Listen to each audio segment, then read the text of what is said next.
The Matthew Books. Matthew, Tell Me About Heaven, a first-hand description of the afterlife by Suzanne Ward, published by Matthew Books. Part 2, Nirvana. Prebirth Agreements, Karma. Suzanne, please tell me how prebirth agreements are made.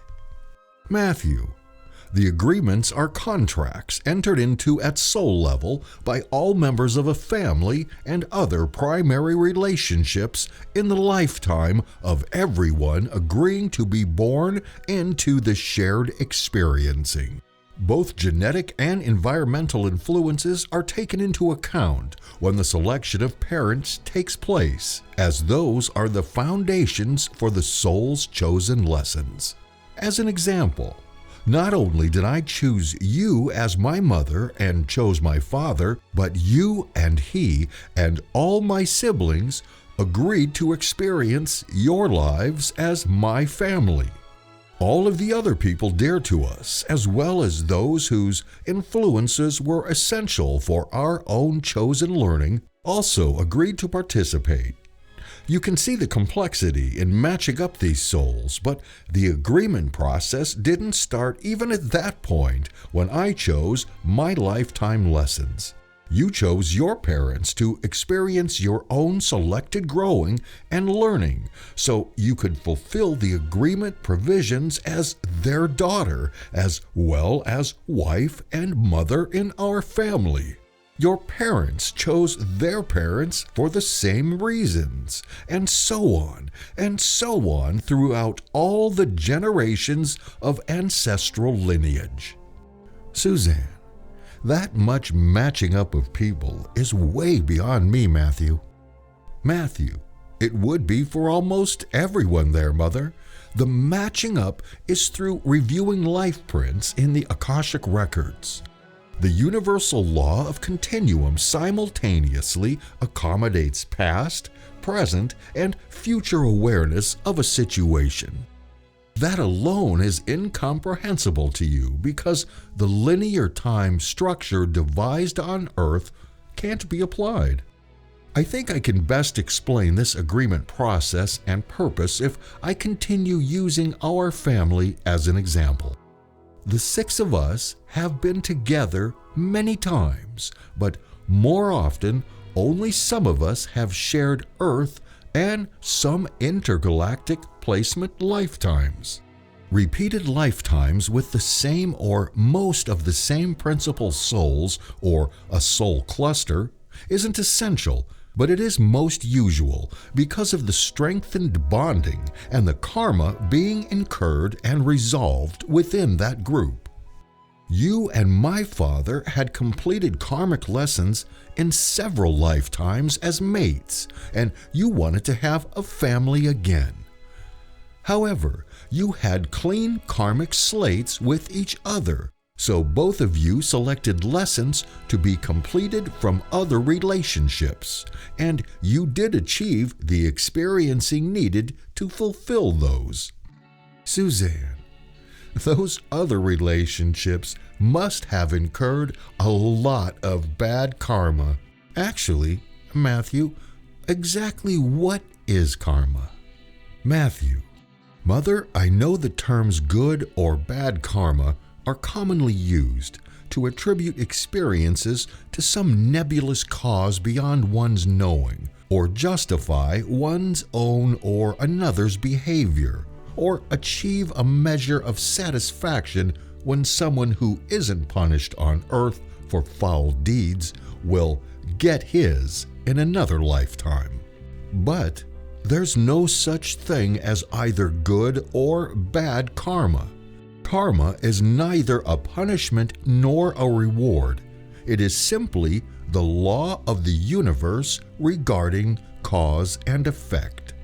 The objective of all soul learning is balance, and karma is the provision of the lessons a soul has selected to bring its experiencing into balance. Lifetimes are chosen based upon conditions and events that will supply the missing experiences for the eventual balancing of the soul's cumulative lifetime experiences. Not only pleasant lessons can be chosen, or the soul cannot grow beyond that point. Some lessons are very difficult, but the soul is only experiencing the other side of the coin, and it grows spiritually by thoroughly learning the karmic lessons it selected for that lifetime. Suzanne, thank you for explaining that. Karma is quite different from what I thought, just people's isolated personal struggles. Matthew, here's an example of why it's not that. There was another vital reason you and my father chose at soul level to marry, even knowing that for the most part you would not enjoy the union. The four of us children needed the environment that would naturally develop from our parents' stressful life together. The tension and dissension resulted in our need to form our own emotional stability and alliances with each other. You and my father provided exactly the environment you had agreed to so that we children could learn the lessons we individually had chosen. Suzanne, well, that's quite an illuminating perspective of all we went through. Can someone request a change to that agreement? Matthew, yes, that can be done. Although agreements are designed to be honored by all participants for the lifetime of the agreement, a soul may petition for an alteration in circumstances of utmost seriousness. For instance, a request may be for physical death prior to his soul contract as a means to relieve prolonged physical, mental, or emotional suffering. If the request is granted, it may be on the basis that the soul had suffered sufficiently for lesson completion, or that part of the lesson could be awarded and the remainder incurred in another lifetime. Suzanne, how is a change requested? Matthew, a petition is submitted by the soul to our council. The members consider all pertinent circumstances and the different experiencing for all affected souls if the request is granted.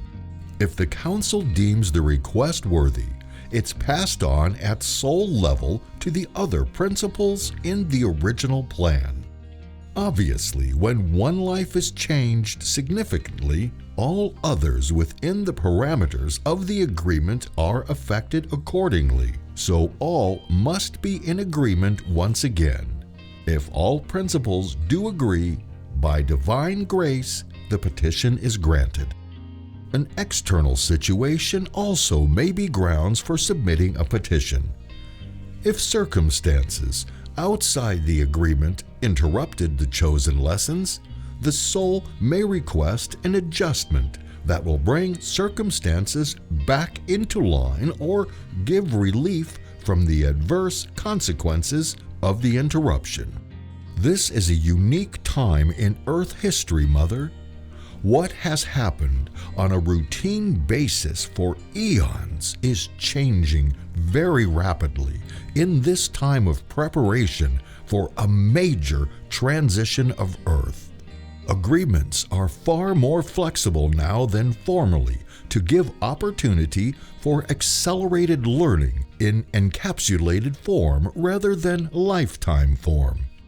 As light energy is beamed more and more heavily and steadily into Earth's atmosphere to lift the density, those on the lighted path are accelerated in their direction. Those on the dark path are as well, so it's harder now for those beings captured in dense energy to escape its headway.